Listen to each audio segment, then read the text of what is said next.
Compost की ही हूँ और मेरा एक किसान उत्पादक संगठन है जो हम किसानों के साथ मिलकर एक कार्य कर रहे हैं प्राकृतिक और ऑर्गेनिक फार्मिंग पर। कि जैसे आप सभी जानते हो भाई, कोई भी किसान अज्ञान नहीं है, सब जानते हैं कि आजकल केमिकल खाने से क्या क्या हो रहा है, या नहीं जानते कोई? सब जानते हैं ना। उससे हमारी भूमि भी नष्ट हो रही है, उससे हमारी फसल पे भी कीट की बढ़ोतरी हो रही है, उससे हमारा जो घर परिवार है वो भी दूषित हो रहा है, जो हमारा जल स्तर है वो भी घट रहा है, दूषित हो रहा है। तो ये सब क्या है, ये हम सबकी ही देन है, इसमें किसी ने कुछ नहीं करा। जो हरित क्रांति आई, नए नए की उत्पादन बढ़ेगा, लेकिन क्या थी, हर चीज़ की क्वांटिटी थी, लेकिन उसमें हम लोगों ने उसे बहुत चढ़ के बढ़ चढ़ के कि आज उत्पादन ज़्यादा बढ़ेगा, कल और ज़्यादा बढ़ेगा, तो हमने केमिकल का ज़्यादा से ज़्यादा उपयोग करना शुरू कर दिया। और जब हम ज़्यादा से ज़्यादा उपयोग किसी भी चीज़ का करते हैं, कोई भी चीज़ हो, ये तो केमिकल है, खेती से रिलेटिव है, लेकिन हम वैसे भी किसी चीज़ का करते हैं तो वो हमें कहीं ना कहीं जो है नुकसान पहुंचाता है। तो वही हम सब किसान भाइयों के साथ हुआ, जो आज हमारी खेती में जो है किसान भाई परेशान है। अब आप कहीं जाते हो दवाई लेने, तो आपको एक शीशी की जगह वो दो देंगे, देते हैं नहीं देते? अरे इसका इससे टॉप रिजल्ट है, इसे भी लगा के देख लियो। क्यों? उन्हें तो अपना मार्केट बढ़ाना है। किसान लेके जाएंगे 1000, 1000 की लेकर आए, 500 की लेकर 1500 रुपए उनके सीधे बन गए। उन्हें कोई फर्क नहीं पड़ता कि किसान को क्या नुकसान होगा, इससे क्या नहीं होगा, क्या फायदा क्या नुकसान है। तो भाई हम तो सबसे ज्यादा यही कहेंगे आपसे कि जीवामृत, जैसे इन्होंने भाई जी ने अभी बताया, जिनके माध्यम से आज कपिल भाई जी हैं, पंकज भाई जी हैं, आप सबके बीच में मुझे उपस्थित होने का अवसर प्राप्त हुआ। इन्होंने कहा कि आपको वहाँ पे चलना है किसानों के बीच में, तो मुझे मेरा ही सौभाग्य है और मुझे बहुत अच्छा लगा। यहाँ काफ़ी मात्रा में किसान भाई इकट्ठे हुए, क्योंकि किसान भाई जो है ना जागरूक तो हैं, लेकिन कई अच्छे प्रोग्राम होते हैं ना वहाँ नहीं आते। और उनसे कह दो ना कि भाई यहाँ पे एक दुकान है किसी भी चीज़ की, आप समझ गए होंगे कि वहाँ पे आज निःशुल्क बढ़ रही है वो, तो काफ़ी भीड़ लग जाएगी, लग जाती नहीं लग जाती। लेकिन जहाँ ज्ञान मिलता है ना वहाँ कम आते हैं, वहाँ वही आते हैं जो अच्छे व्यक्ति होंगे, जो अपनी सोच में भी बदलाव रखते हैं और वैसे भी वो अच्छे होते हैं। उन पे कहीं ना कहीं जो ना ईश्वरीय शक्ति का जो है आशीर्वाद होता है, वही लोग अच्छी जगह पहुंचते हैं, बुरे लोग अच्छी जगह नहीं पहुंचते हैं। तो आप जैसे इन्होंने बताया अभी जीवामृत, तो जीवामृत कोई बहुत बड़ी बात नहीं है भाई। आप 200 लीटर के ड्रम रखे हुए हैं, इसे पानी से भर लो। अभी इन्होंने बताई सारी चीजें, उसमें गुड़ डालना है, मेड़ की या पीपल के नीम के नीचे की मिट्टी ले लो 50 ग्राम, बेसन ले लो, गुड़ ले लो, यही सारी चीज डाल के वो आपका 3 से 4 दिन में बनकर तैयार हो जाता है। जैसे गर्मी है, सर्दियों में तो 7 दिन लेता है, लेकिन गर्मियों में जो 3 दिन में ही बन के तैयार हो जाता है। और ये 200 लीटर का ये 1 एकड़ के लिए पर्याप्त होता है।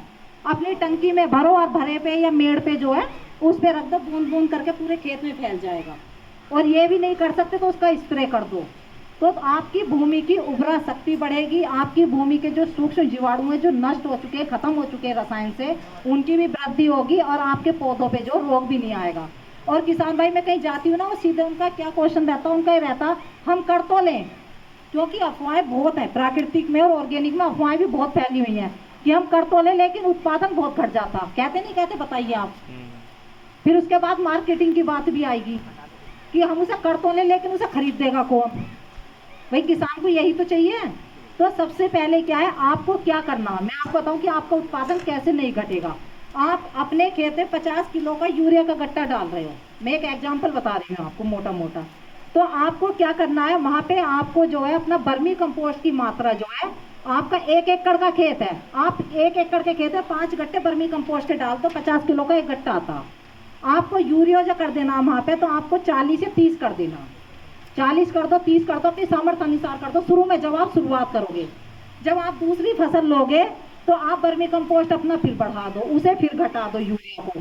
मतलब आपको धीरे धीरे धीरे धीरे यूरिया घटाना है और धीरे धीरे आपको जो है वर्मी कंपोस्ट की मात्रा बढ़ानी है। अच्छा, यहाँ पे बसेड़ा तगा में क्लस्टर है, उस क्लस्टर की प्रभारी मैं ही हूँ भैया। यहाँ पे प्रोम बटा था, कामनी सिस्सी बटी थी, मूंग वगैरह बटी थी। कोई क्लस्टर के जुड़े किसान भाई यहाँ पे हैं? कौन कौन है, हाथ उठाना जरा। आपने जो बटा अपने खेत में प्रयोग करा उसका रिजल्ट देखो आपने, प्रोम का रिजल्ट तो लेट आया है इसका। नहीं लेट आता है, रिजल्ट बहुत टॉप आएगा। उसमें आपको क्या करना है, 1 गट्टा वर्मी कंपोस्ट का लो 1 एकड़ के लिए। आप मेरी बात ध्यान से सुनना। किसान क्या करते हैं भाई, वर्मी कंपोस्ट प्रोम खोला और वो खेत में छिड़काव कर दिया अपना। ऐसा नहीं करना आपको। कुछ जगह किसानों को पता ही नहीं था भाई, वो बट गया, मेरा भी आना नहीं हुआ। भैया से मैंने कहा था जब बटे, जिस दिन बटे, क्योंकि कहीं ना कहीं बाहर, जैसा आज यहाँ कहीं ना कहीं बाहर का भी आना जाना लगा रहता, उसमें आपको एक गट्टा वर्मी कंपोस्ट का लेना है, एक गट्टा लेना प्रोमो जो आपको प्रोम मिला है, हाँ, थोड़ा ये एक सीसी लेनी है कामनी की जो आपको तरल पदार्थ मिला है, एक आपको लेना है टाइकोडर्मा का पैकेट। इन सारी चीज़ों को एक जगह मिलाना आपको, और उसमें आपको जो गुड़ होता है ना अपना गुड़, उसे फोड़ लो, मतलब थोड़ा थोड़ा बारीक कर लो, हाँ, वो उसे बारीक भी कर- उसमें मिला दो। जब आप अपने गन्ने की बुवाई करो तो जब आप पच्ची डालोगे ना तो गूल में उसको डालना शुरू कर दो पच्ची के साथ में, और आप अपने गन्ने का रिजल्ट देखना आपको क्या मिलेगा। आप मेरे खेत में आके देख सकते हो, बिल्कुल छाई अड्डे पे ही खेत है, अदरक है उसमें और गन्ना है, तो आप उसे आके देख लेना। अदरक तो अभी निकलना शुरू हुआ है क्योंकि अभी उसकी बुआई हुई है, उसमें कुछ भी नहीं डला, अभी जीवा अमृत भी नहीं दिया हमने, केवल ये चीज डाली। और सरसों थी, सरसों ये बताइए 1.5 कुंटल से ऊपर किसी की निकलती है, 1.5 से कुंटल नहीं आपका निकलती। निकली तो आपका- निकली ना, आपका देखो निकली। जो जीवा अमृत वगैरह अपनाएंगे तो उनकी निकलेगी। हमारी 2.5 कुंटल की सरसों निकली, और उसे दूर दूर से देखना है, जिस दिन उसकी कटाई हो उस दिन भी देखना है, जब उसकी बुवाई हुई तब भी देखना है, जब वो निकल के घर पे आएगी ना उसकी तुलाई उलाई तो तब भी सब देखने हैं इसको। 2.5 कुंटल बीघा सरसों, पीली सरसों, और आप दाना देखोगे घर आएगा तो आप ये कहोगे ये सरसों है, ये क्या है। मोटा दाना और पीला। उसमें हाँ, उसमें क्या लगा था जो मैंने आपको ही बताया ना गन्ने वाला, केवल यही चीज डाली, और एक बार पानी दिया था केवल जीवामृत का, कुछ नहीं दिया उसमें कुछ भी। एक पानी की जरूरत हाँ, सारी है। एक ही पानी दिया उसमें, दूसरा पानी नहीं लगा, तो उसका ये रिजल्ट निकला। और आप जितना जीवामृत जो आप क्लस्टर में जुड़े जिन्हें सामान मिलना है उन्हें रखो मत। जो शीशी आपको मिली, एक तो मैंने उसका विकल्प बता दिया कि आप इस तरीके से